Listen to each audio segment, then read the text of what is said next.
Hello everyone, welcome to the Pullman Police Advisory Meeting. My name is Corey Woodley and I'm the chairwoman of the committee.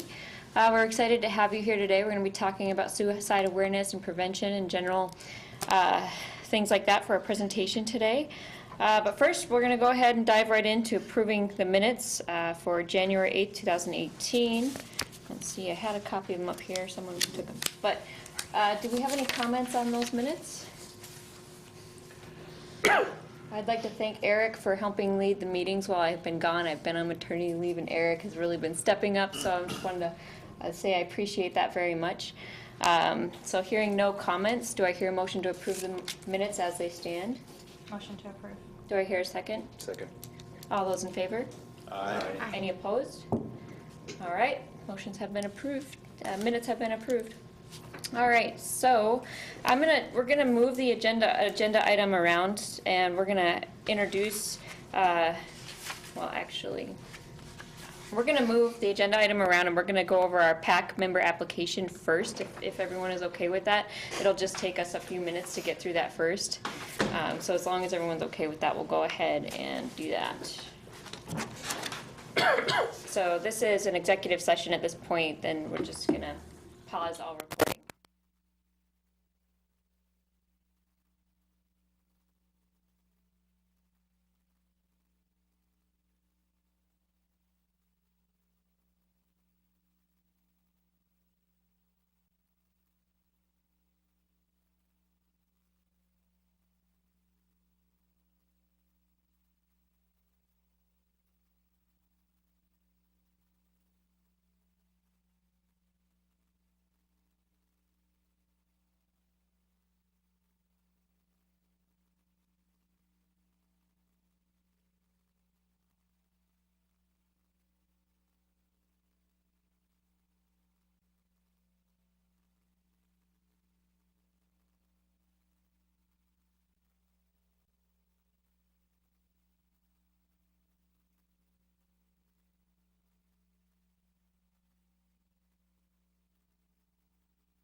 today. He's also on the committee. At first, when I saw that, I was like, is this a different Greg Wilson? Like, There's several on the stage. okay. So thank you so much for choosing to be here today and talk to us about suicide prevention and awareness. I think it's something that's really important to our community right now to be addressing.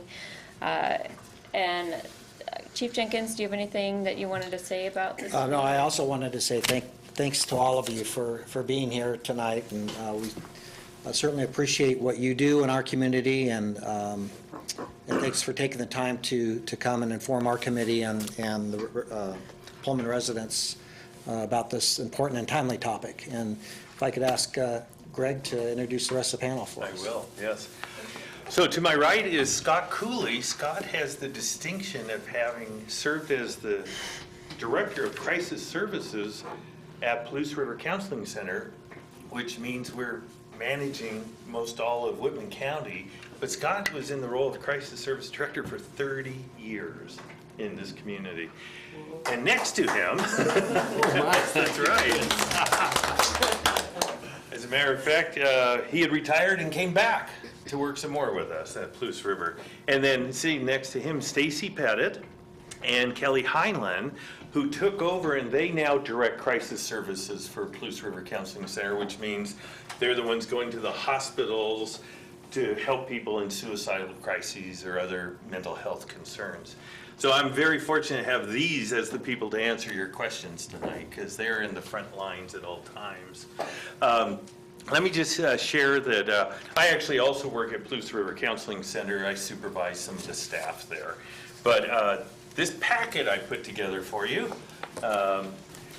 I spent a little bit of time trying to gather up as much as I could for you, because there's so much more than we'll have time to cover today. But the first about 8 pages are kind of a review of interesting literature, myths, and facts about suicide.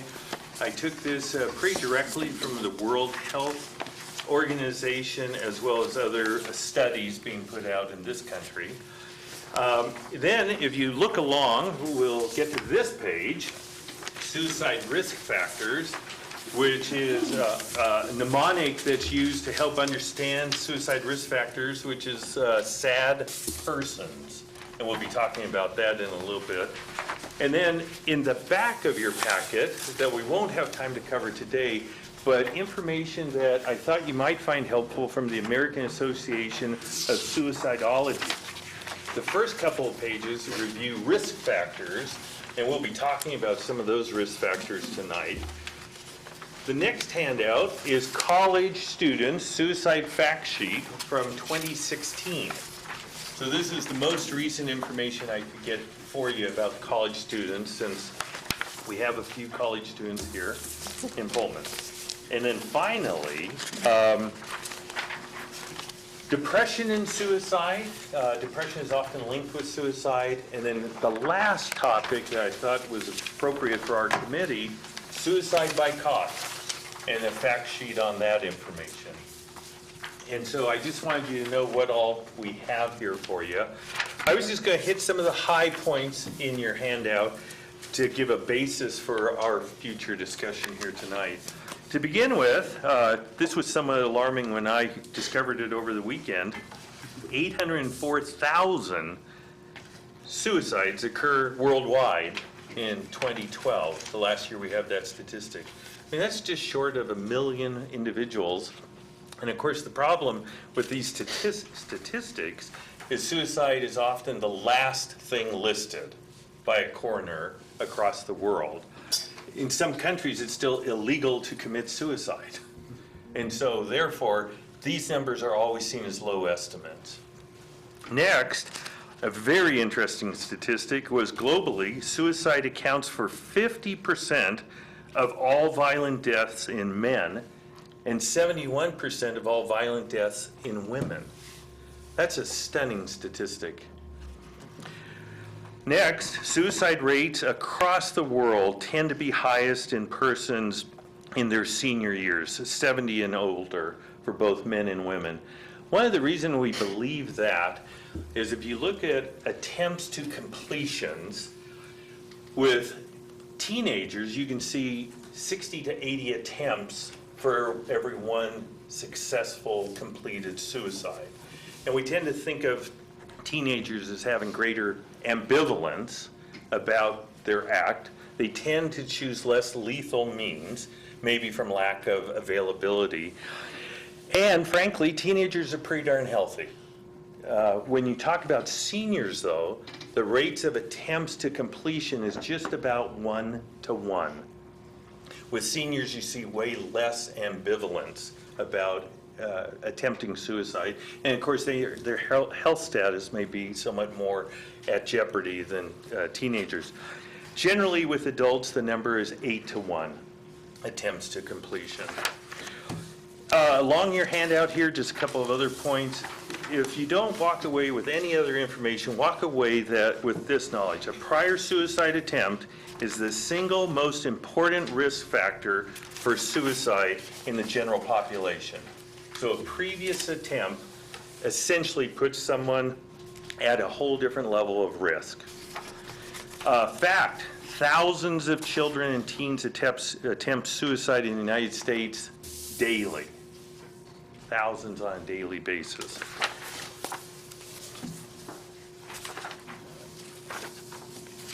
Fact, whites attempt suicide more than any other races. The only group that is close to whites would be Native Americans. Fact, this is good news, most suicide attempts fail. The vast majority of suicide attempts don't lead to death. However, they can lead to serious permanent injury and brain damage and such. Treatment can in fact help reduce suicide risk. Men tend to be greater risk for death by suicide in this country, whereas women attempt more often. Men tend to be successful more often with the suicide. Men also choose more violent approaches like guns, where women will more often use poisoning or overdosing.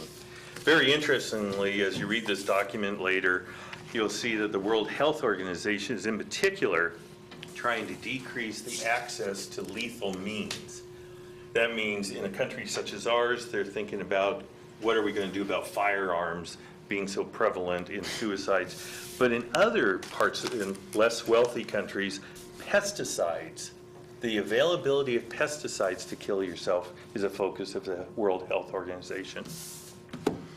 And then right before you get to sad persons, a little topic called a summary and review. I think we'll just save this for a minute because my colleague Kelly is going to talk a little bit about sad persons. So whenever we do these talks, I think, wow, the bottom line is we can't know if a person's going to commit suicide or not. What we can know is risk factors. And I think that's what we're looking at when we go out into the community, out to the hospitals and assess people. And I think, wow, we can't ever know for sure. And this is what I do every day at my job.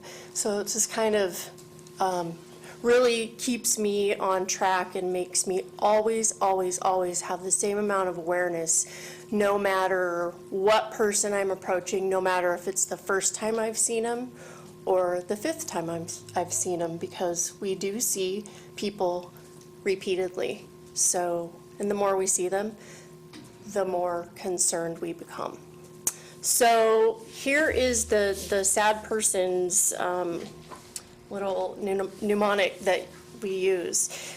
If you are male, you are at higher risk. If you are elderly or adolescent, if you have a diagnosis of depression, a previous suicide attempt, like Greg said, alcohol abuse. So Stacy and I recently went to Sigma Nu fraternity up on campus, and we had an excellent interaction with those young men, and we really pushed this home.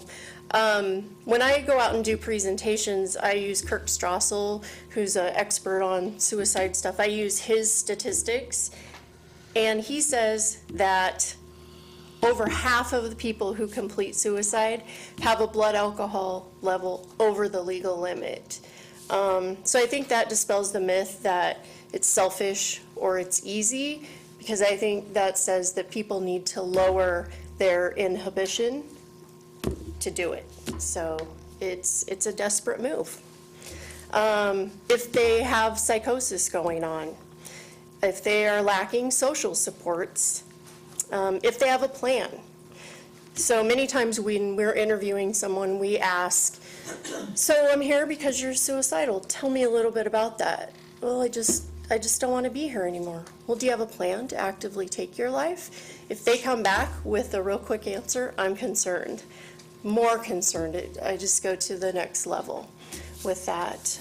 If they don't have a spouse, if they're divorced, widowed, or single, and also if there's physical illness. So that's a good thing to look at. It has a nice mnemonic device, and we can all be more helpful if we know the warning signs and get people to professional help faster. So at this point, before we move into kind of what to do, I wonder if there's any questions about any of what we've talked about so far. Because we're very open to having this be a dialogue. I just want to say this is very impressive. Thank you. Oh, I'm glad you like it. Yeah, they've done a lot of good research out there. So I do have a quick question. When you're assessing risk factors, is it more kind of like an organic conversation, or do you actually have like a law enforcement agency would typically have the risk assessment form where they check boxes? So is it kind of more organic when y'all are doing it, or do you have like a form that you follow? We have certain things that we need to check for by law. However, my interviews, and every clinician that does this work has their own style, pretty informal. And maybe Scott, since you like to do your tell me your story, talk a little bit more about that. People who are, first of all, I think we need to be very careful about the word suicide. We've become that's become a very common word now. I'm going to commit suicide. And many years ago, I've interviewed a person at the Whitman Hospital, a man who had been brought in by the state police the night before. So I was seeing him probably 18, 24 hours later. And when I asked him if he was suicidal, he said, no. He said, I've just learned that if I use the suicidal phrase, I'm going to kill myself, that I'm brought to the hospital rather than to jail. So I think we're talking about a subject here that has many different ramifications. And for law enforcement, I think it's very important to know that people nowadays, particularly more so than 20 or 30, 40 years ago, use the word I'm going to kill myself or I'm suicidal. Because it does get action. It does, and appropriately so. When I'm interviewing a person in the hospital, generally I start off asking, what is your story? There's something that's happened in their life, and usually kind of today, yesterday, today, tonight, this morning, early morning, if it's 4 o'clock that you brought them in. And we all have stories. And how many in this room like to tell their story? We all do. I don't like universals all, but most of us, we all have a story. I guess that's true. And I think most people like to tell their story. And so it's a good way to get very quick, in 5-10 minutes, a lot of information about the person. And so then it becomes organic. I don't go through a list. I don't even know what the damn list is.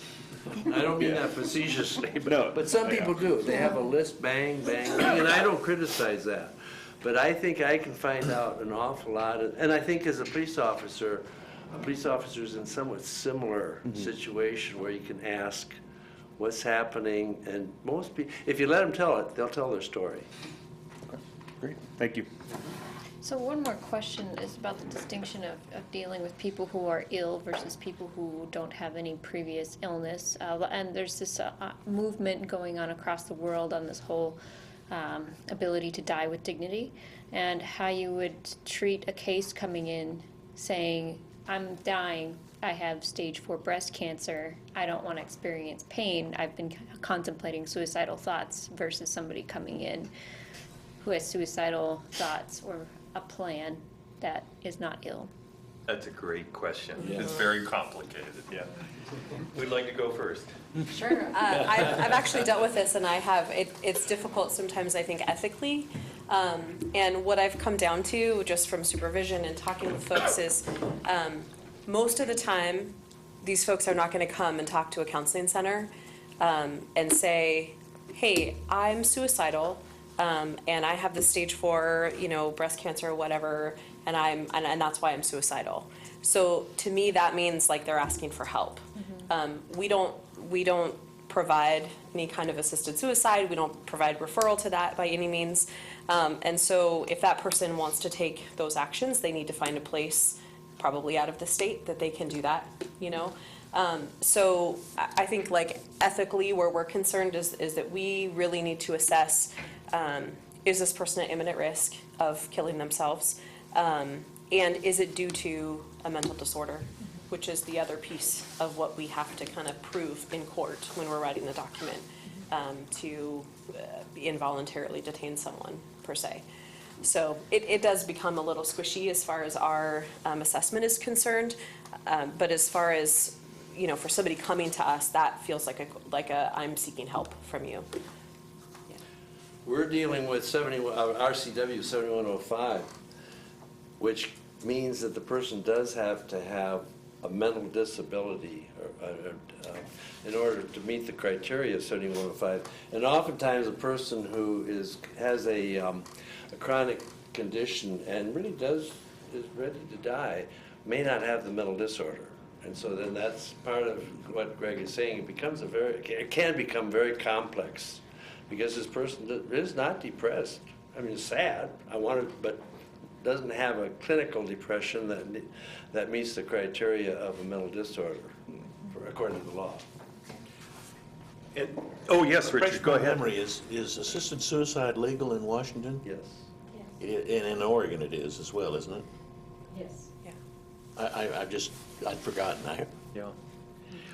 What I was going to say is these individuals and other colleagues of ours at Police River Counseling Center are the ones who are called by law enforcement or the hospital or CPS to go and interview somebody at the hospital, one of the two hospitals usually.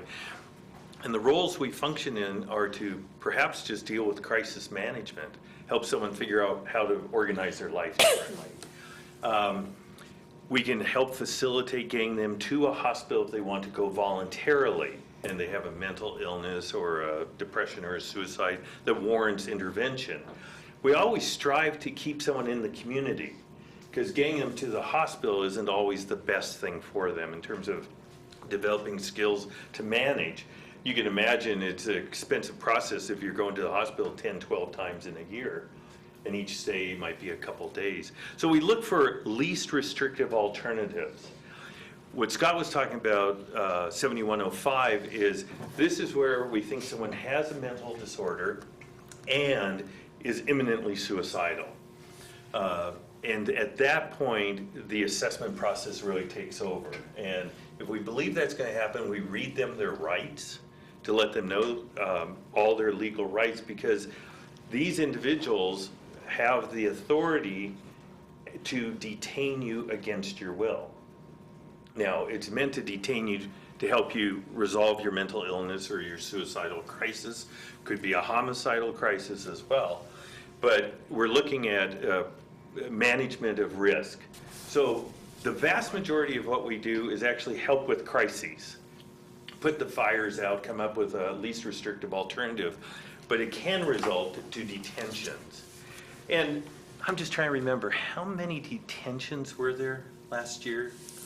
Scott, 20, 18 24. to 20 in the neighborhood. And how many visits to the hospital were there? A lot, Hundreds. yeah. Yeah. Probably 3 or 4 a week. So as you can see, the number there needing detention are low.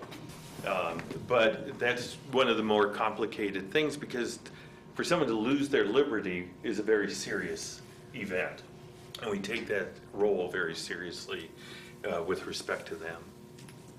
Greg mentioned eminence, and that's well, it's not been defined by law, but the legal system says 24 hours. It's not been defined, but that's what we go by. And the reason I want to bring that up is because law enforcement officers will bring somebody there that says, I want to kill myself. And we come in and they say, well, yeah, if I don't pass my exams in May, I'm gonna kill myself. We don't have evidence. So it can sound very serious to the law enforcement officer in the moment, huh? But if a person says, I'm gonna kill myself next week or next month, we do not have evidence, and that can cause some alarm. Well, this person told me out in the field that he or she's gonna kill himself, herself. And then they tell us, yes, but not eminently. They may not use that word, but it comes out that they're not gonna kill themselves within the 24 hours. Yes. So my question was, so you have the depression labeled, but what about women who have postpartum depression? It is such a taboo type of thing for people to talk about. But so like I had postpartum depression, but my doctors only asked me if I wanted to hurt my child, not myself. So how do you help women if they're going through that? That's another great topic because it's more prevalent than most people know, the postpartum depression, and it can be very serious. You wanna? I think that we see people often that will call in and say, and typically I think when we see women in postpartum, it tends to be either they're referred from their doctor or it's gotten bad enough that they really feel like they need to reach out. So we do see a lot of women. We've actually detained women at times that have postpartum psychosis. You know, we've seen that a few times over the years. So I think that that's part of where physicians are screening a little bit more now, especially in that 6 weeks postpartum period. And hopefully, folks are able to reach out and get some extra help. But yes, we do definitely see women. So has there been, like in the last 12 years, a better training for our medical professional? Because I know when I had my first, nobody wanted to talk about it, so you just hit it. Mm-hmm. But they weren't really concerned about the mother, more about the baby. So is there more training for them to kind of spot some issues that people would have? I'm not sure of any kind of specific training, but I do know that we get a lot of referrals from the OB clinic and family practice that are seeing women postpartum and referring that. So I'm assuming that there's more of a questioning process that's going on now, hopefully, especially with it being more kind of prevalent and open. I've taken calls from doctors too who maybe have the woman and the new baby in the office for a well child check or something and just offer them a phone call with us while they're in the appointment and talk to them. So I just think we have better language around that maybe for some doctors with what we do, and we know what we can offer them. And so I've had just really nice kind of warm handoff things about that too, or the doctor's like, I'm not really sure, what we have going on, but I feel like it might be this. Would you mind talking to them a little bit? And then, and then we'll call the doctor's nurse back and tell them what we think. And we usually get them in pretty quickly and scooped up and get going with treatment. So I have another quick Yes. question, and particularly for you, Chief. So for standard operating for Pullman PD, is it primarily like a detain and refer to these folks, or do you have a different kind of? Well, if we believe someone meets the criteria for an involuntary committal, then we would take them to the hospital, and then the mental health professionals would be called to conduct an assessment. Okay. Yeah, and the police are very, very helpful to us. Welfare check, Yeah. we're concerned about someone, the police will go and assess them at their home or wherever they are. And depending on their familiarity with that person, background information we may provide, it wouldn't be uncommon to transport them to the hospital. They'll get a full medical workup.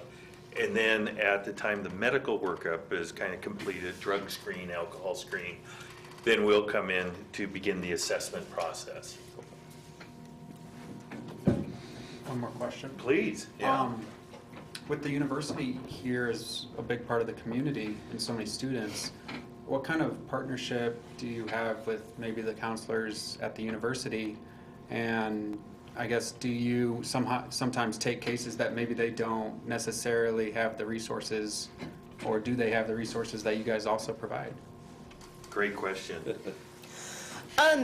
So our supervisors, Mike Burney, who's our kind of lead business guy, and Rhonda Allinger, our clinical supervisor, are currently, they've had a lot of turnover up there, and so they're really working hard on building relationships with them. At the university, we do see students. They have such an influx of referrals, and they're limiting sessions, and so I think if someone is beyond what they can offer, they refer them to us. Either if they need longer treatment or kind of more intensive, we get those folks, and we work with them to get them. You know, I was thinking when you were saying what your role might be here, I've been here for 7 years, and we detain at least, I think, one international student from WSU every year. And it would be so lovely. We work pretty close with Karen Fisher, as a dean of students. And we've formed a relationship just trying to manage and what can we do, what can the university do. But it would be really, really nice to have some kind of liaison who could provide some cultural education to us. I don't really have education about what mental health conditions, how they're managed in different countries. I know what I do every day, and so we do have to manage that on a yearly basis, and it's different and it's complex every time. So, yeah. The university used to have somebody from the psychology department come to the hospital for a student who was brought to the hospital who was presenting with some suicidal thoughts or ideation. And they apparently, because of funding, are no longer doing that. And that's a real unfortunate change for us, because the student counselor or somebody from the university knows the school system. And they can, the next day, have the student coming in, they can talk to professor's department. And so that was an unfortunate change. So if you're associated with the university and funding, that would be good to get that back, implemented again, yeah. How large is their counseling staff, the university's counseling staff? I have no It's not idea. large No, enough. it's not big enough, though.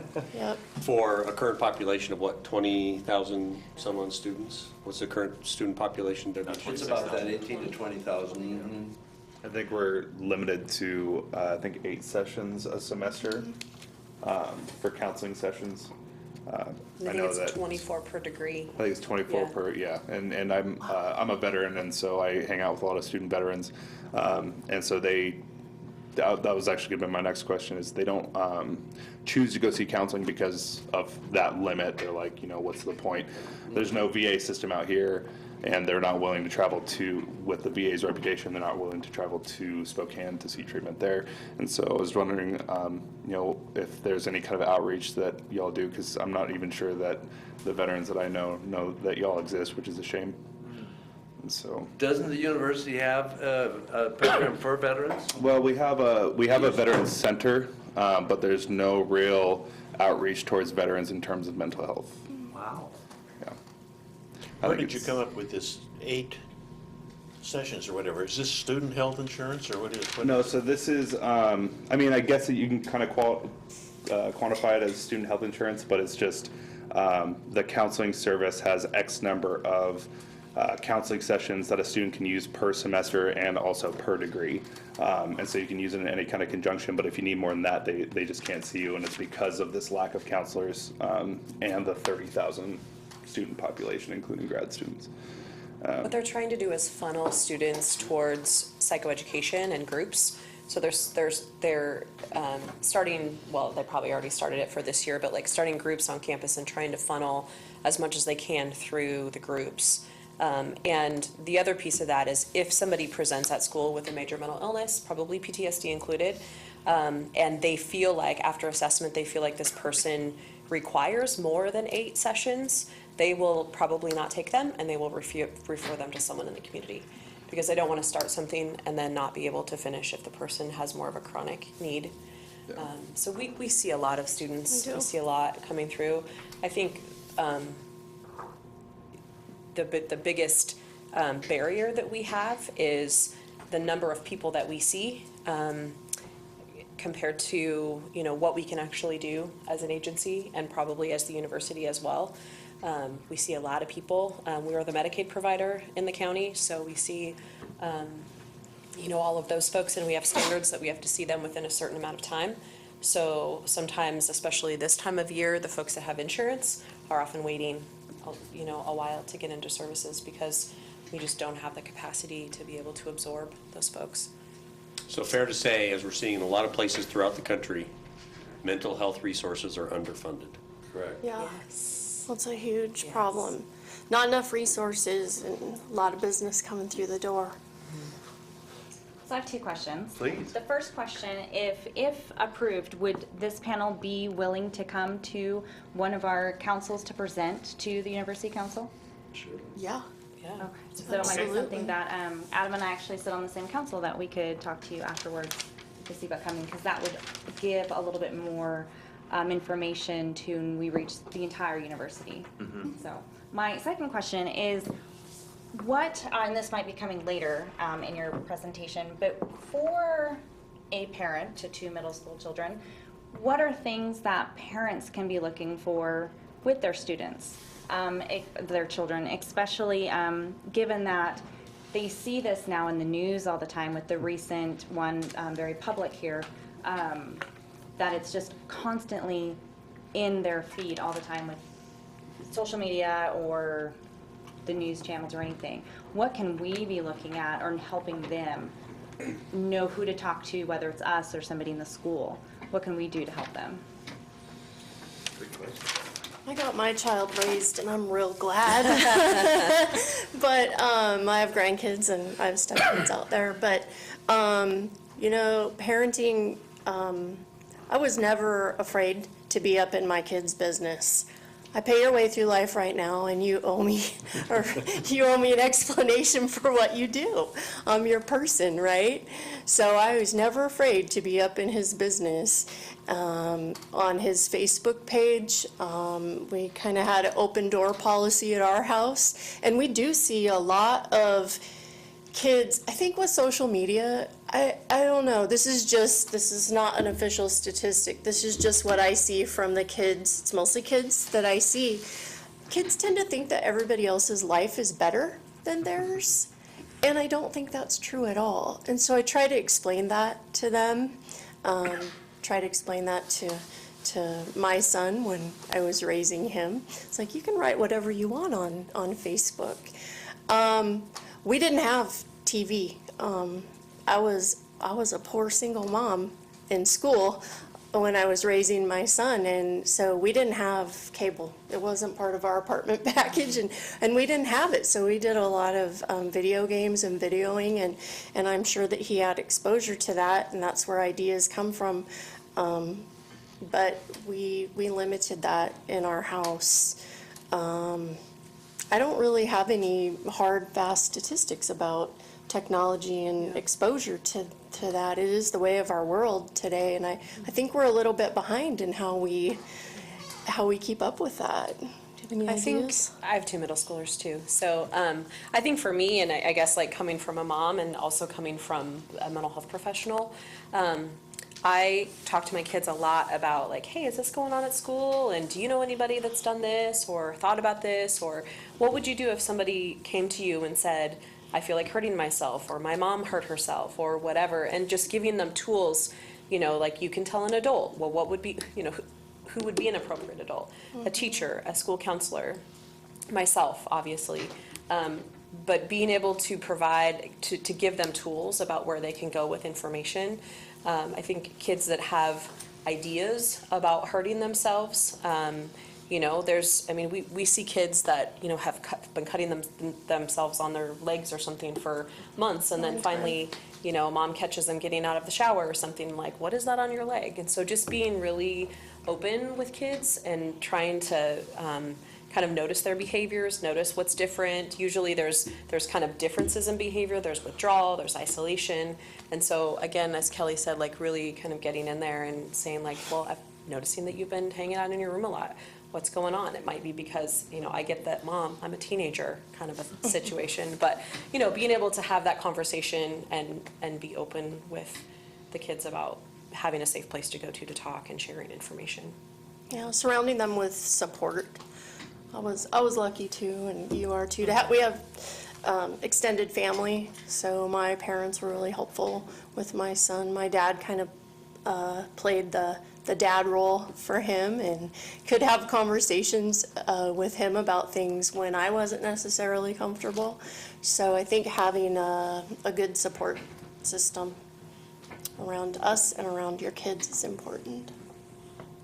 I will give you my perspective as somebody who's worked in schools. First of all, I think when some people look back 200 years from now on social media, it will be a blip on the technology disaster that faced humankind. But first of all, cell phones, I think as a parent, you need to say your cell phone gets charged in my room at night, because otherwise kids don't turn off, so make sure that cell phone's in their room. And if they say, you're the only parent that makes us do that, say, I don't care, and I'm not the only parent. And the other advice I've heard a lot from mental health professionals dealing with adolescents is they should not have a computer in their room. The computer should be in a social space in the household. Because the minute they're in that computer, in their room, private space, and that computer's a doorway to the wide world, that's a bad thing to have. So their room should be for sleeping, but they shouldn't have a computer in there, and their cell phone should be charged in your bedroom at night. And that comes from how many years' experience, Joe? 25. Yeah, and a heck of a principal too. Well, thank you. And this is from someone who's grateful that there were no such thing as smartphones when my daughters were in high school. I dodged that bullet. There was, getting back to suicide, this is very pertinent, but talking about suicide specifically, there's apparently on the computer, there's some games around suicidality, a sort of a challenge. It's called Blue Whale, and young people there was a notice went out in the Moscow schools as parents, beware of this is becoming I wouldn't say common, but it's becoming a program that some young people are watching. And it's a stepping process up to killing oneself. And so I think the media is a concern that we all need to be aware of. I will tell you this quick story. I have a colleague who lives way out in the country, and he has his daughter convinced that in the country the internet's turned off every night at 9.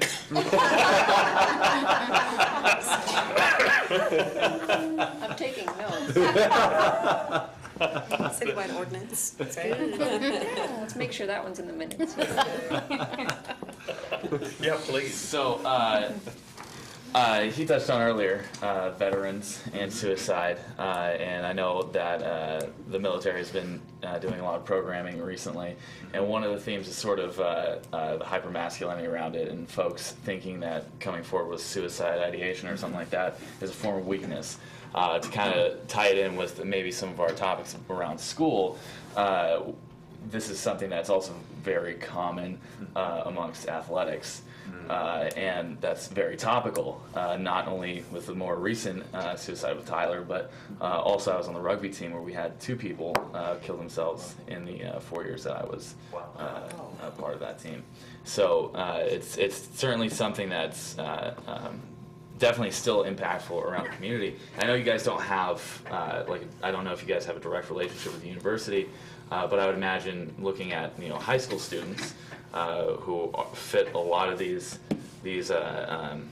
risk factors, that we would probably want to be seeing some sort of programming with some of the athletes that are facing a lot of high pressure situations, right? Where, I remember, being a wrestler, you're the last guy on the team and you're either going to win or lose it. A lot of folks go through a lot of pressure being athletes, and especially young folks. So I was wondering if there was any programming with high school students, and also sort of going beyond that, another step. What are we doing to teach folks in school about these things? How are we preparing young students who are maybe don't understand what they are going through themselves and need maybe some verbiage. How are we organizing classes to teach some of these things? Great question. And my 4 kids left Pullman High School a few years ago. Do you want to share about what the high school was doing when you were there? And I'm not at the high school anymore. I know so you're not. Yeah, but Yeah. The school district has recently done some suicide awareness training with teachers, which is something everybody would have gone through at one level or another when they went through a education program. So I think it's a really good refresher about that with staff at all levels, elementary, middle school, high school level, to look at the signs and symptoms. And I think the most important thing is there are some times when you just have to be willing to stick your nose in other people's business. And whether it's alerting a school counselor, hey, I'm really worried about Joe, that's my name, I'm really worried about Joe, you might need to talk to him. Or call up and talk to a parent. And I had a lot of conversations with parents where I called them up and said, hey, I just want to give you a heads up. This is something we're seeing at school. And most of the time, those conversations went great. The parents are like, gee, I'm really happy you shared that. Boy, that fits with some of the things I'm seeing at home. Sometimes those conversations did not go very well. It's none of your business. Why are you telling me this? Who's your boss? But 9 times out of 10, those conversations were wonderful. So I guess my question is more aimed at student specific, like how are we training them? How are they getting equipped with the knowledge of, okay, what is depression? How am I feeling and how does that work with some of these definitions? And how can I look out for my friends or buddies and maybe look for signs or, because they're probably going to be the ones that are going to know more about, I mean, I didn't tell my parents anything growing up. Sure. But I told my friends. Right? Yeah, and that's something that's incorporated throughout the K-12 system in various elements of the health course. Something that's changed recently at Pullman High School over the last several years is health. Health has been taught at the 11th and 12th grade level. We've moved that down to the 9th grade level because a lot of those conversations about sexual or healthy relationships, healthy sexual relationships, suicide awareness, abusive relationships. By the time you're having that conversation with a 12th grader, it's too late. So they've moved that down to the 9th grade level. Something that kids have already heard to some degree at the middle school level, elementary level. So it's a good refresher at the 9th grade level. The critical piece is then to make sure that you've got a way that you're touching base with kids every year about those same topics. And Chris, thanks for being here in the audience. Isn't DARE touching on some of these topics? Is it what? DARE, the DARE program. DARE does touch on it in 5th grade, and a lot of people think of DARE as, which is drug awareness and resistance education. It's taught at the 5th grade level here, and a lot of people just think it says say no to drugs, but really it is which it does, but it also teaches an awful lot about peer pressure and how to say no to a peer and how to deflect and provide you some of those skills to deflect some of those issues and how to deal with social media. So there's a lot going on at that level, and hopefully it carries on. Yeah. We would love to have a middle school or even a high school application of that at some point in time, but we're not there yet. Yeah. But thanks for sharing. So in the town where I grew up, my dad was a teacher and a coach, and he helped start the Natural Helper program there. Are you familiar with that? It's a peer group, and so as these kids came up through our small town, they would identify kind of the leaders who the kids talked to, the leaders of kind of the different groups of kids, and kind of start identifying those kids through middle school. And then when they got to high school, they got offered to go on a retreat. And so it was kind of fun because I got to work with my dad, but I get to go along as the counselor for if things got too big for the teacher, and it was the library aide who were the adults that ran this. And so we would take kids on a 3-day retreat. We did ropes course activities. We taught them counseling skills. We kind of forced them to share some of their own stuff a little bit that we thought would be helpful and break down barriers. And so we trained kids of how to talk to other kids who are already pretty willing to talk to them, and then where to go from there and how to get professional help involved. So that's a nice program. I don't know the details of it. I could find out pretty easily, so. And also same, I mean, with all of that information, it seems like there's like bits and pieces of information. And we see lots of college students that come through our door that say, I don't know what's going on with me, but I feel sad all the time, I'm crying, I don't know what's going on, or I'm hearing voices, or, so I think there's also this piece of like integration and how do you recognize that within yourself? I know at the university, they're pushing Green Dot a bunch, which is like a, not really a peer, but being able to kind of notice things in your community, notice things amongst the people around you and step in if you need to, or I think it's really taught in the realm of sexual assault, if you're seeing things that are happening or, you know, anything like that, but it's also trying, you know, to extend to other situations as well, where people are just paying attention and not walking around like this all the time, you know, so. Yeah, just sort of my experiences. I'm sure you guys can tell I'm on the younger side and have had all my education in Washington State and at the university. And if it weren't for me going out and seeking opportunities, I would have never had any education on any of these topics. Yeah. So I definitely like to look for opportunities to integrate these in the school system. That'd be awesome. Yeah. Well, if you want, the page right before sad persons is the page I said we probably need to come back to. It's just entitled Summary and Review. It's especially good if you've read everything else I typed, if it's called really a summary. But, so, let's just start with the obvious call, and this is not unique to suicide. If you feel someone's life's in danger, call law enforcement. Call 911. Get a quick response. If someone you know needs assistance, there are many options available, and this I just listed several off. Both of the hospitals in Whitman County are really nice to work with. Physicians, clergy, counseling centers, for example, the agency we're representing today, Blues River Counseling Center, school counselors, law enforcement, first responders, and crisis lines. Our local crisis line is the number to Blues River Counseling Center. There's going to be a professional mental health person available 24 hours a day, 7 days a week, if you call 334-1133. There's always someone available. 2 in the morning, there's a trained professional available to talk to you when you call. I wanted to add the National Suicide Prevention Lifeline, 800-273-8255. It's always available, and once again, staffed by professionals. And also keep in mind that you can call either of these numbers if you just want some help in dealing with someone you're worried about. So just reach out to them if you want some guidance for the circumstance you're facing right now. And then finally, take all threats seriously. Just start from that point of view. Let the trained professionals at the hospital decide what category of risk. Just respond as if it's serious. Ask the person to tell you what is wrong. Be patient, listen, convey empathy, offer support.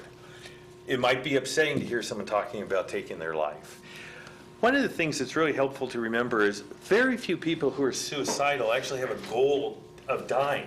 What they have a goal of is to end the pain, the suffering, the anguish. And they've run out of other options. I mean, literally any of us in this room, if we thought our lives were terrible and it was only going to get worse, suicide might be a reasonable option. But when you're in a depressed state, it's hard to see other options. We think of suicide as often a permanent solution to a temporary problem. So what we're looking for is delay. When these individuals detain someone against their will, the time period is 72 hours. Most crises resolve in less than 72 hours. So the law is set up for 72 hours they can be held. They can be held in an advanced treatment hospital, and those staff, when they're convinced someone's safe, are free to let them go before 72 hours. So there's a system that protects rights, but also protects someone from maybe harming themselves. Remove anything that could be dangerous, but please keep in mind, do it if it's safe and if it's possible. You don't need to wrestle with someone for their gun, okay? By the way, anybody want to guess where you take that gun if you don't know what to do with it? If someone does willingly give it to you because they're worried about harming themselves? Thank you, Joe. You give them to Gary Jenkins. That's right. Take him to Gary's house. No, the police will lock that gun up safely, and they're now going to be responsible for when it's returned. You're not in the middle of that decision with your best friend. So think of the police as a real asset to you at that point. Try and be available to the person. This can be exhausting, so pace yourself. Maybe have other caring family or friends to be available. When you're talking to someone, the phrase that I took this from, it was from a great document from Australia, but it just said, be positive. So I've altered it. I think you need to be realistic, yet positive. Someone who's thinking about suicide doesn't want the good humor man, the Susie Sunshine showing up, okay? Try and be realistic and empathetic, but also point out there's always choices. If we can get someone in a suicidal crisis simply to delay for a few hours, the world can look very different. How often has someone at midnight talked about suicidal, and after a good night's sleep in the hospital, 7 in the morning, they're ready to go home? Very common. All the time. And finally, don't be shy about getting professional help. Call Palouse River Counseling Center. I'm not saying that because we're looking for business. I can assure you we're not looking for business. But this is the agency that is designated in this county. The people on this team are the only ones who can detain someone legally if they meet 7105. It's not the physicians at the hospital, it's not the nurses. Law enforcement does a great job helping us. They put someone in protective custody to get them to the hospital. But then the hospital, we work closely with them so they can hold them long enough to run their drug and alcohol screens and to make sure it's not a medical problem. You'd be surprised how often someone's looking psychotic and they're simply delirious. You know, their medicines have been malfunctioning for them. So they're talking to someone at the end of their bed who's not there, but it's a mix-up on meds, or maybe they're even having a blood sugar event, UTI, urinary tract infection, and senior citizens can look like a psychotic episode.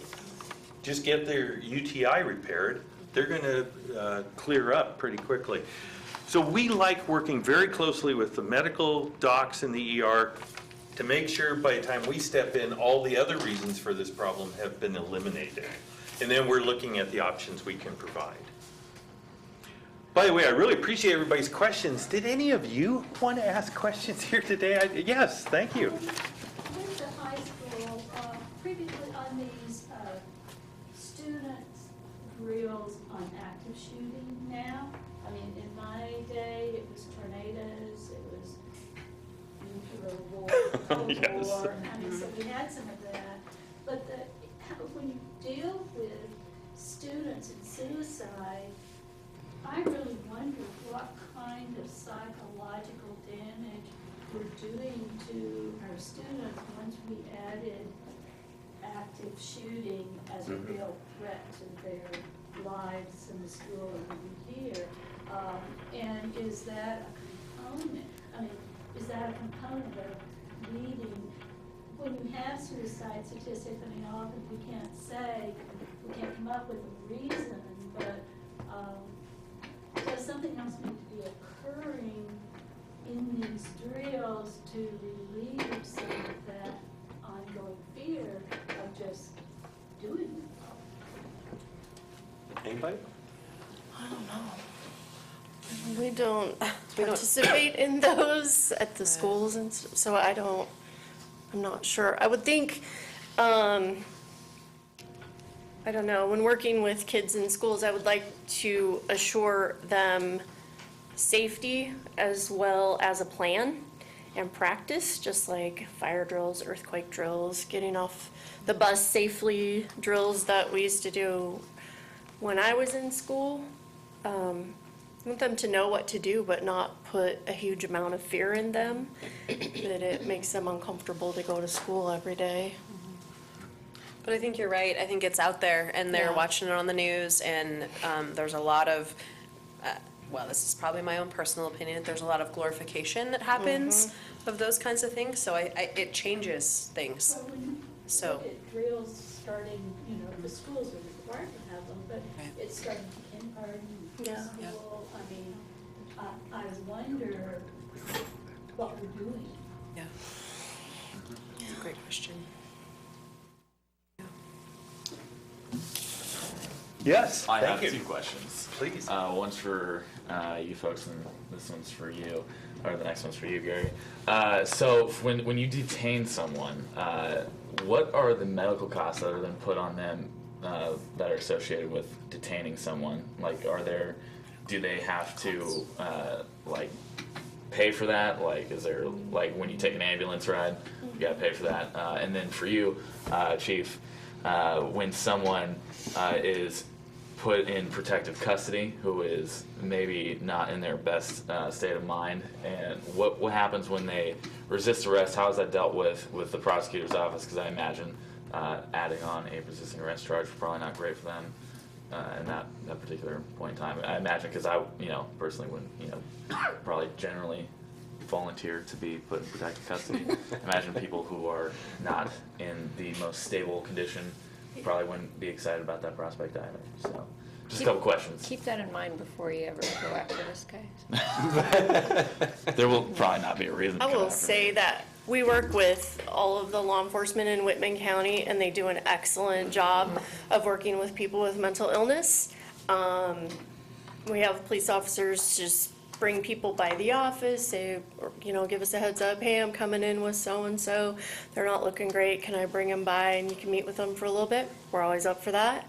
But they do a really nice and gentle job with our clients, and sometimes it's protocol that they have to put them in handcuffs, and they don't like that, and we try to diffuse that maybe when they get to the hospital and go, hey, they're just following their protocols, it's everybody, not just you. Yeah, but you're right, generally there's some resistance to being brought in protective custody. I've seen people in restraints, I've seen people just kind of go with it and actually do very well with it, so, and getting the help that they need. So every situation is different. And about the cost, the cost is incurred to the patient, so they do have to pay it, run it through their insurance, whatever that may be, and they have to pay the remaining costs or work directly with the hospitals about that. If they're detained? Yeah. Okay, because the cost can be thousands and thousands of dollars, just we're transporting from either hospital here, either Pullman or Colfax, to as far as Seattle. And so you can imagine the transportation costs alone. And in the hospital, it's usually minimally out of detention 3 days, and then up to weeks. Yeah. Or months even.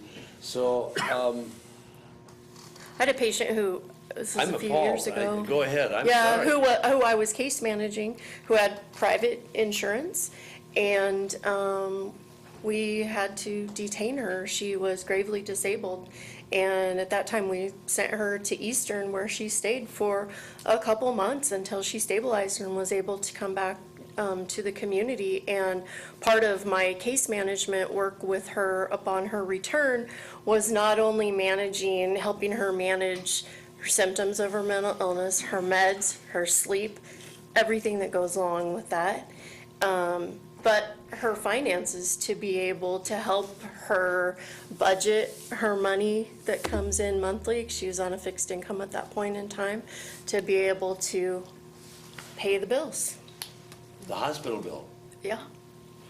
So for those folks on Medicaid, that is covered 100% Yeah, there's as no well. cost. Yeah, there's no cost for ambulance or anything like that.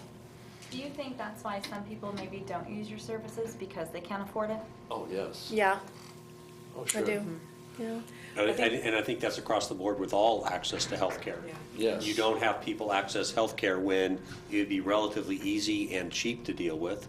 they wait till it's a crisis, and they end up in the ER, Yeah. where it's the most expensive. Yes.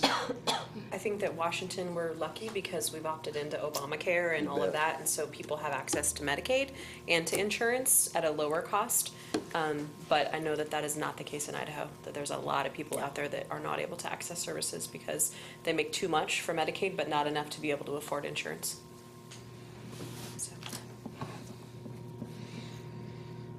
So I have a question, follow-up question for Gary and for Chris. We made reference to firearms, and I know some of the fallout from the Parkland shooting is some states, and it might only be California, that allow peace officers, if they feel a person is in threat of injuring themselves or violent and going to commit violence against anybody else, to go into their house and take their firearms, which again is a very constitutional slippery slope. Is that the case in Washington? And if not, is that something that you guys would like to see? Well, actually, I believe it was last year that some legislation was passed that does allow law enforcement or family members to petition the court to have guns confiscated from someone that they believe maybe is at risk in the community. And so we do have that ability. But that requires court action. Chris, am I correct on that? No, you are correct. That's a court action. To do what you're talking about on an immediate basis, the police would have to have reason to believe that they're in imminent danger to themselves or others, and if we're already in the house, then we could confiscate the weapons while we're there, but we could not enter the house if you were having an episode in downtown in a restaurant or something. We could not go to your house and get those guns. We do talk to family members, and if they want to turn them over, that's fine. We also, for folks that we see too that are committed over a 14-day of involuntary treatment, they lose their rights to firearms as well for life. For life? For life. Yep. Mhm. Unless they petition. I mean, we've had people petition otherwise, but anybody that is involuntarily committed for 14 days or more loses their right to firearms. But is it then their responsibility to voluntarily turn those in, or does somebody actually go into their house and take those? That's a great question. Yeah. Yeah. That's part of, we usually check in about weapons in the home when we're assessing them. If they're psychotic, we might not know what's true or not, so. Iffy. I think this illustrates the seriousness of a detention because, as Greg said, we're taking the rights away. This person has absolutely no say in whether or not he or she's going to the hospital. They're going if they're detained. And then if it's a student, they lose the rights for the guns. There's gun issues. And then if it's I think it could be not necessarily a student, but a younger person who is a student, 2019, 2021, oftentimes that's going to change their life career. If they go into the psychiatric hospital for 2-3 weeks, are they going to get into the military, for example? I wouldn't say no, but it's certainly less likely. Many employers are going to look back at that record. Does this person have a history of a psychiatric history? And then hospitals say, oh, yes, we don't want to employ that person. So detention has, to me, a lot of ramifications for the individual. And I think we really try to take that into consideration while looking at the risk factors. And on the same hand, not detaining someone has risk factors. So that's the balance act. Mm-hmm. Well, thank you so much. We really appreciate that. I think that was a lot of really good information for people, and we hope to hear maybe there'd be another follow-up panel potentially at the university, but if there is, we can advertise that here too. So. Yeah, I'd like to talk to you after. Yeah, I'd be happy to do that with you. Yes, thank you very much. I could keep asking more questions, but I'm like looking at the time, like, oh, we gotta get going. So, but thank you very much, thank you all. Thank you. We have membership update on here. Yeah, that's just that we've had.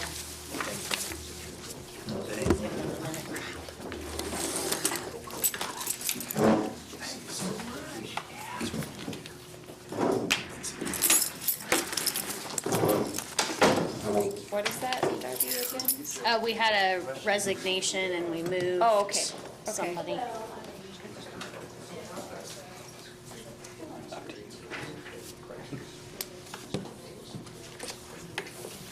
I'm gonna do the membership up. Who was that? Probably email that I haven't gotten. Is this, Justin Brocky. Oh. okay, He moved out of state. Okay. And so, and he was, He what was he? he was Military Hill representative. So we moved Amy Okay, yeah. from alternate. And then did we already have Jenna? I just added her Okay, on there. so ASWC did assign someone to be their representative. Okay. So we have a new person into ASWSU. Perfect. And then now our WSU faculty staff is now full, which is good.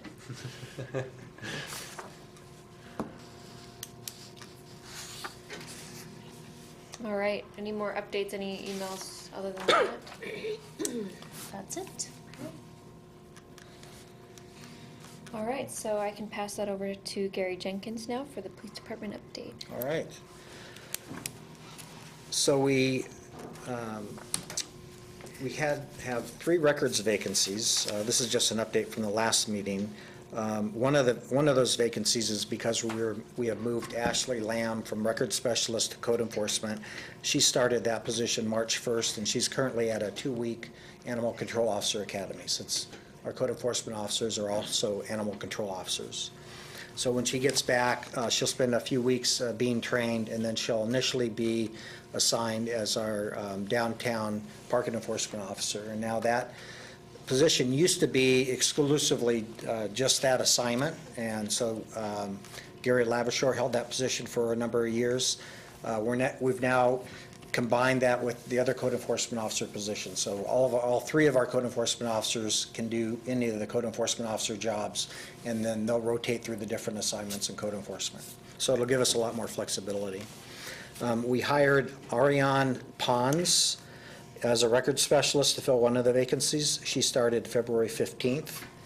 She came to us from Florida. She worked for a sheriff's department in Florida, and so she actually has some law enforcement experience. And then we're conducting backgrounds on 2 other applicants that would then fill our 3 vacancies. We have 3 police officer vacancies. One is a new position that was authorized this year by council.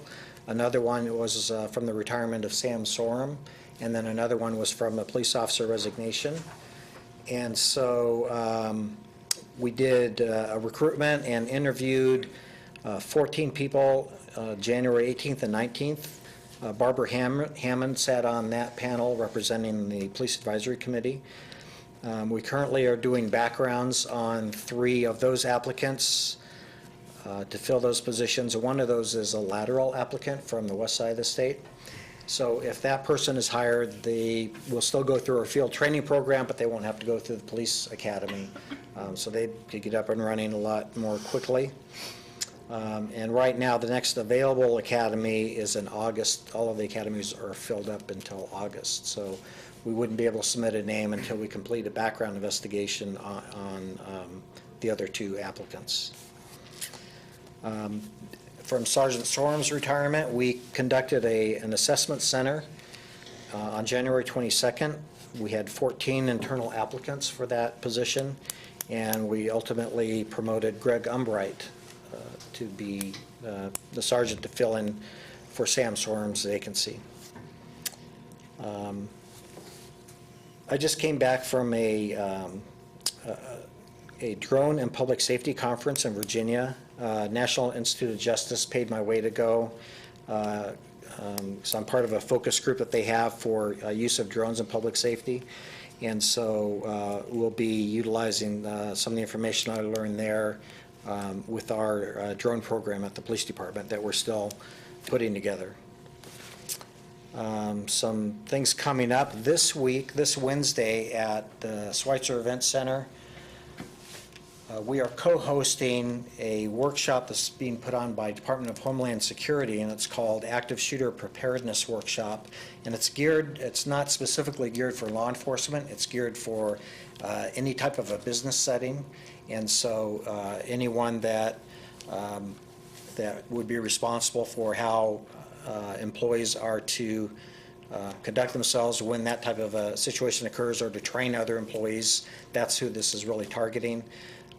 So last I saw, we had a maximum capacity of about 200, and I think we were really close to that last time I looked.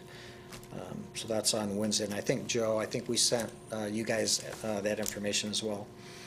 And that's all I have. Great, thank you. Anyone have any questions?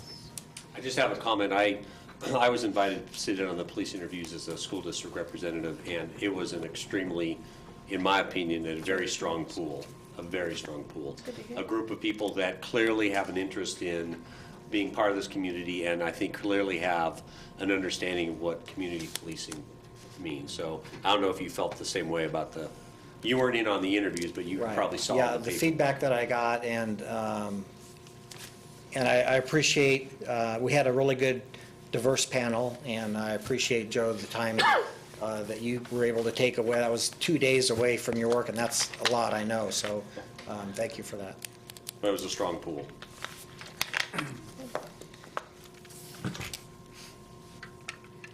Okay, hearing no more questions, we can move on from that and go through our constituencies poll. So traditionally what we do at this point is we go around and we talk about, our area of representation, give any updates about what we feel might be going on, in your case, maybe around campus or amongst faculty and staff.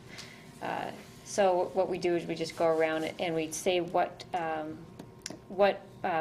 area we represent. So I'm in the business area, business community, and we would just give like a overview or say we have no updates because we have no updates. So I'll let you go ahead and get started, but I'm sure you have no update. Okay. I'm Nathan Dean, alternate to the Pullman School District parent. I have no updates. Richard Hume, Pioneer Hill. My neighbor, Greg, I appreciate this, and I mean no insult, but tell Professor Cooley that he's a very good dog walker. I used to see him around there when you had the two dogs all the time. He was a good dog walker, yes, thank you. An urban legend question. I go up as a retired WSU faculty 5 days a week, have coffee with various retired and current faculty, and I've heard the same, I think, urban legend from a father of a daughter at the high school and a grandfather of a daughter at the high school, that several years ago, as near as I can tell, this is some vague date, or maybe a year ago, there was somebody coming on, a student, high school student coming onto the high school campus with an A-15, and there happened to be a Pullman officer up there just by accident who disarmed him. I haven't heard that. Have you, Chris? No, I think I would have remembered that. Well, I kind of suspected it was urban legend, but I heard it from two different people. And then is the school district as well. Wednesday, I think there's supposed to be national protests, walkouts, and this kind of thing from the Parkland. Yeah, I haven't heard anything. What's going on in Pullman? Anything? The middle school, nothing is happening. The high school, they are doing some things around break time for students that are going to be some students gathering, I believe, at the flagpole in the front of the school, but no walkouts of class. Jefferson has scheduled a school safety assembly, and nothing at the other two elementary schools. Well, if I can make an editorial comment, there's a lot of things I don't like in Pullman. I've lived here 50 years. There's a number of things I like, and I like this very much, that we're discussing something very seriously and we're not considering putting holsters on kindergarten teachers.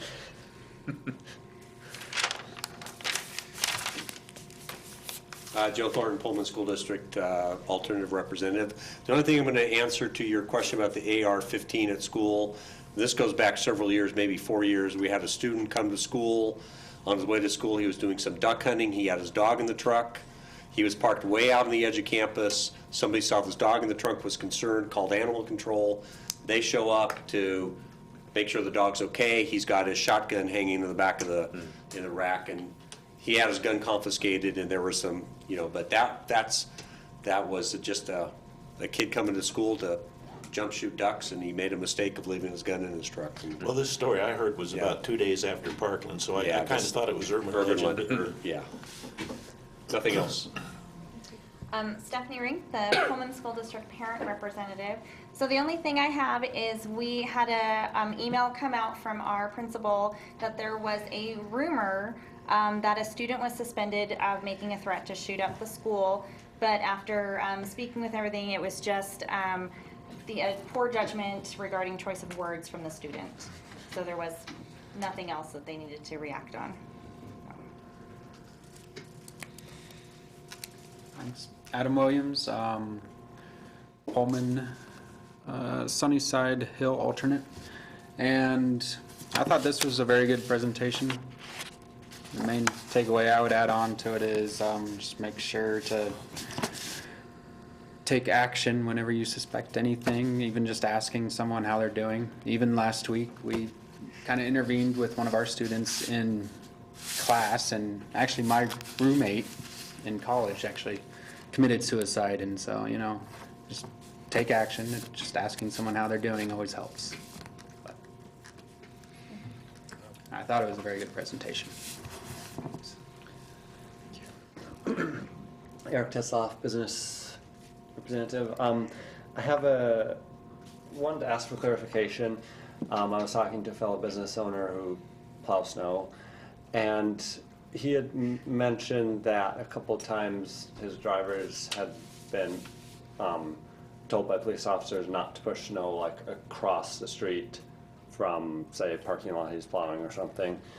And I was wondering if is there an ordinance or something that says something like that?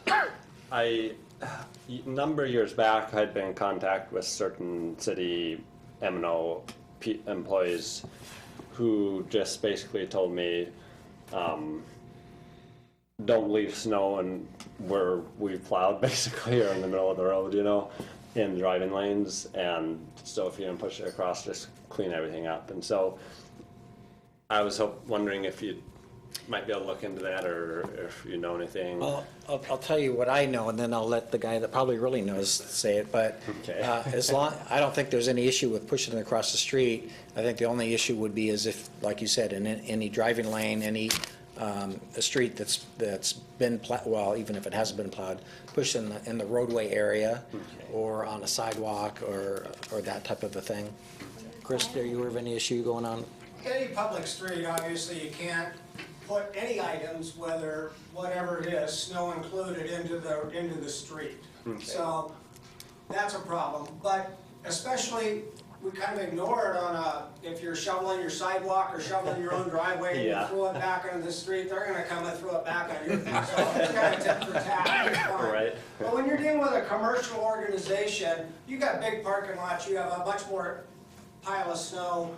If you're gonna push it across the street, just make sure that the snow gets all the way to where you're dumping it, and you have permission from the property owner across the street where you're dumping it. That's Right. usually a problem too, so. Okay. And so, if there's a scenario where, say, this one guy had mentioned he had at least one where across the street was owned by the same owner as he's plowing, for example, and a police officer says something, how should someone best approach that? They should just say that they have permission from the property owner to be putting the snow there. Okay, sounds good, thanks. And the other option there is, are we just talking about the snow and moving it across the street, or are we impeding traffic while you're Yeah. doing it? That's another problem Okay. that could be addressed there, because you're not able, you can't impede traffic. They're not Okay. gonna wait for you to move the snow around. Yeah. And so that could be another problem Okay. too. Okay, thanks. Corey Woodley, and I'm in the business community as well as the alternate for that.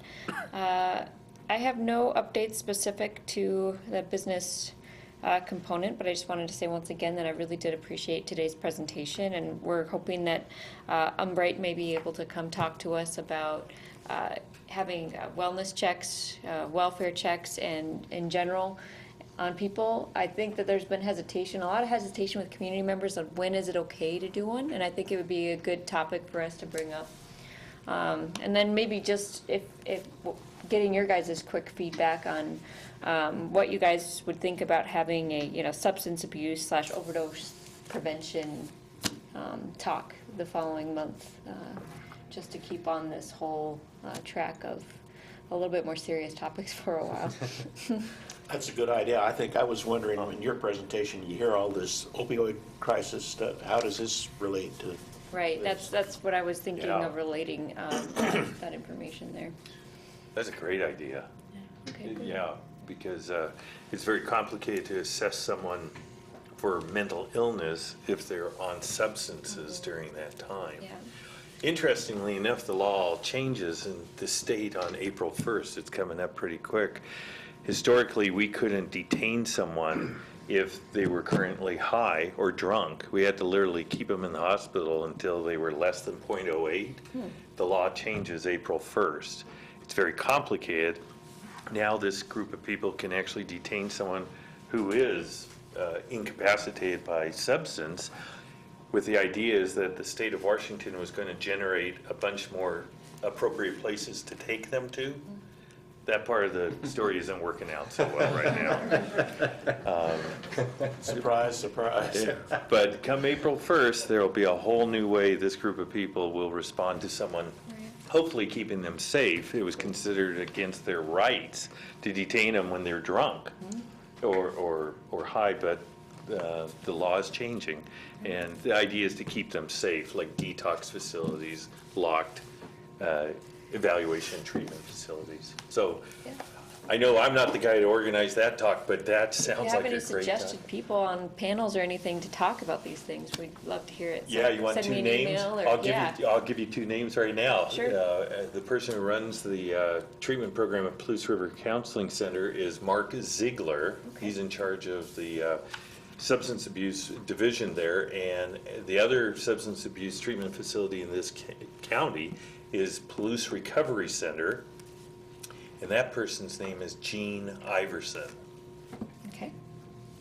And I could even give you phone numbers if you Yeah, if you want to email and Darby and I on that, You that would bet. be great. I'd be happy to. All right, so we'll move on because we're running out of time. Sorry. I'll make mine quick. I just had a couple positive interactions on College Hill with police officers that were relayed to me. So I know you got to deal with a bunch of hooligans over there, but it was nice to hear some of the hooligans enjoy their interactions with your police officers. And I'd like to echo the chorus here of how great a presentation this was. Obviously, something very personal to me as well. So great presentation. Thank you very much, and appreciate you coming and doing that. Chris Santucci, WSU faculty and staff, and I have no updates. I'm Phyllis Dahlkopf, Sunnyside Hill representative. I have nothing to say, but again, it was great. You did a marvelous job, and it was These are really talented people right here. I'm glad to work with them. a good, wonderful program. So. I'm Richard's alternate on Pioneer Hill, and things seem pretty calm there. Yeah, I think so. So maybe we can scan this and post it on our website as well and make it available. And Greg, I guess mainly for your benefit, every year the city council comes up with what they consider legislative priorities to communicate that to our local legislators, and they solicit suggestions from department heads as well. And mine for the past few years has included mental health funding because of the impact to law enforcement, but that's also, obviously, there's a lot of other impacts out in the community. So I know this year was a short legislative session, and they were concentrated on getting the education funding taken care of, but I know that's something that we'll continue to ask our legislators to provide more funding. Great, yeah. Do you mind if I take a copy of this to WSU to share with some colleagues as well? Yeah, I borrowed extensively, so it's not really even my writing. But I'd be very happy for you to do that. I've had many people proofread it. I hope we got all the typos. And perfect, before we adjourn, do we have any public comment at all? Okay, perfect, thank you. And we don't even need a motion to adjourn, since we reached time, so.